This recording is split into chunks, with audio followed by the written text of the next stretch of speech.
फुंनि 8:30 बाजियाव आं खोनानो मोन्दों जे तामुलपुरनि जिथु मथंगापुरिनि पार्कनि दालांनि सानिफ्राय बिथां मानसिया बलेर' गारिजों लांनाय बाथ्राखौ खोनादों। बे बाथ्राखौ खोनानै आं जोबोद दुखु मोन्दों।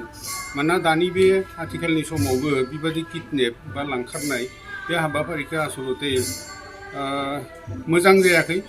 बे समाजनि गाज्रि बाथ्रा। जाहाथे बे बाथ्राया जाहाथे जोंनि तामुलपुर ओनसोलाव जाहाथे बेबादि जाया, बिनि थाखाय जोङो बयबो सांग्रांथि जानो माबा मोनसे दाय दोङो। जिहेथु जोङो आयेननि हेफाजाब लानानै बेफोरखौ नायबिजिरनानै जोङो मोनसे मोजां आबहावायाव फैनोसो नांगौमोन।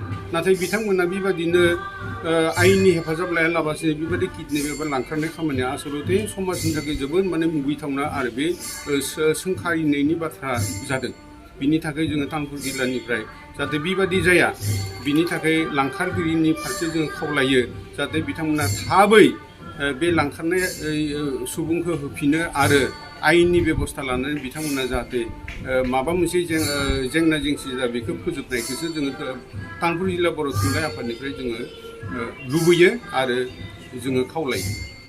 आं तामुलपुर जिल्ला बाथौनि जानानै खोनादों फुङाव फुंनि 5:15-20 रिंगायाव सोरबा सिनायनो हायै दुथाङा लांखारदों होननाय खोनादों। बे खोथाखौ खोनानानै जों तामुलपुर जिल्ला बाथौ गौथुमनि जानानै बे खोथाखौ सोंखारियो आरो बिथांमोना जाहाथे थाबैनो बिथांखौ हेंगार हरफिनो, बेखौनो जोङो बिथांमोननिसिम खावलायबाय। जाहाथे बिथांमोनाबो निउसखौ खोनायोब्ला थाबैनो जेन हेंगार हरो, नङाबा जेंनाया बारा जालायो गावजों गावनो।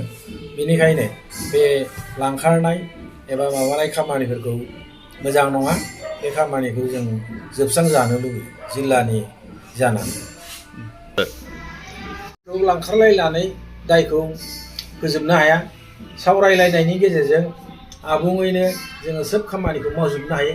बेनिखायनो जों लुबैयो जे सावरायनानैसो जोङो जोंनि दाय एबा माबा मोनसे सावरायनो गोनां बाथ्राफोरखौ सावरायनानै फोजोबोबा साबसिन जायो। बेबायदि लांखारनाय दोनखारनाय बेफोर खामानिया मोजां नङा, बेखौ बयबो निन्दा होगोन। बेनिखायनो आं बे लांखारनाय हाबाफारिखौ आंबो मोजां मोनाखै।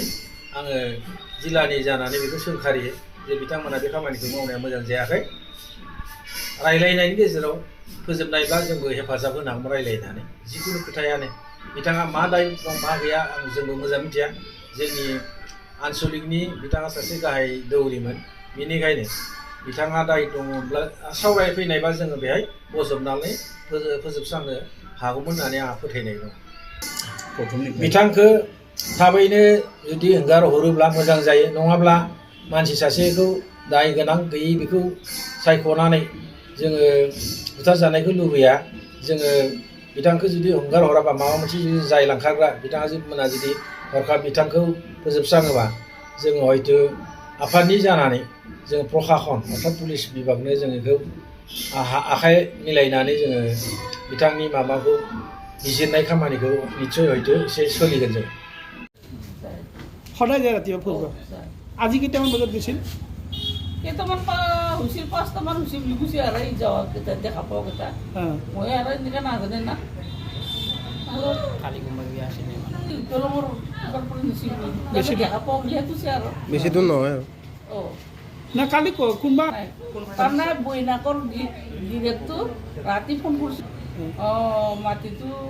মাটি সম্পৰ্কত কিবা কৈছে? ল'বা নৰিম দে বিনি, মোৰ ওপৰত বিৰাট সন্দেহ কৰি আছে।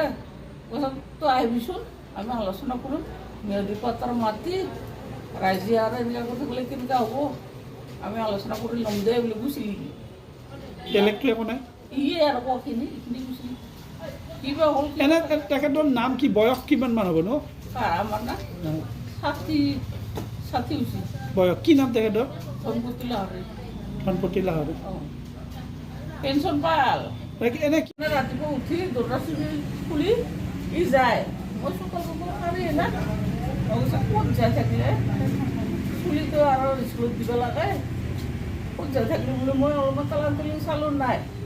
এতিয়া আহিব দে বোলে মই নিমখ চাউল অলপমান গৰম কৰিছিলোঁ আৰু নিমখ চাহ খাম বুলি পাছত আৰু এই তাতে আমাৰ বিয়ানী হয় এটা আহিছে বিয়ানী তোৰ বিয়া আছে না নাই বিয়ে নাই ফুৰিব গৈছি বুলিছোঁ মই পাছত কাৰোবাৰ মানে মানুহ গাড়ীত ধৰি লিখছি তোৰ বিয়াই নাখায় চেণ্ডেলটো আছে চাবিয়া বুলি কৈছে পাছত মই চেণ্ডেলটো চাব যাওঁতে হয় আৰু সোধ নাই কালি আৰু বইনাকৰ গিৰিয়েকটো ফোন কৰিছিল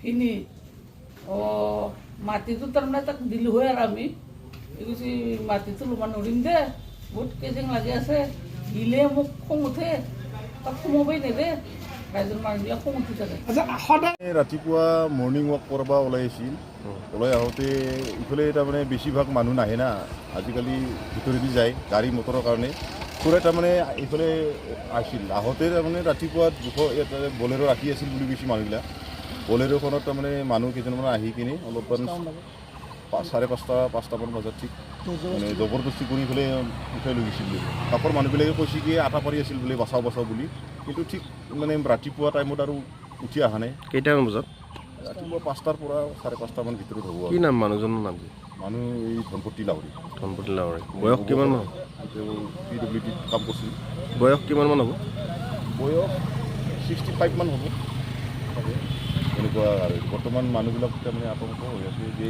কিডনেপিং না কি কেছ এইটো আমিতো এতিয়া জানা মতে কিডনেপিঙে হ'ব লাগে গাড়ীখনত আৰক্ষী আহিছিল নেকি তামোলপুৰ আৰক্ষী আহিছে আহি কিনে তদন্ত লৈ এতিয়া বৰ্তমান তদন্ত কৰি আছে এই ল'ৰাজনক উঠাই লৈ গৈছে লগত মানে সোধা পোছা কৰি আছে আমিও ৰখি আছোঁ এতিয়া অলপ অপেক্ষা কৰি আছোঁ পুলিচ ইফালে গৈছে আহিছে পুলিচ গাড়ী এইখিনি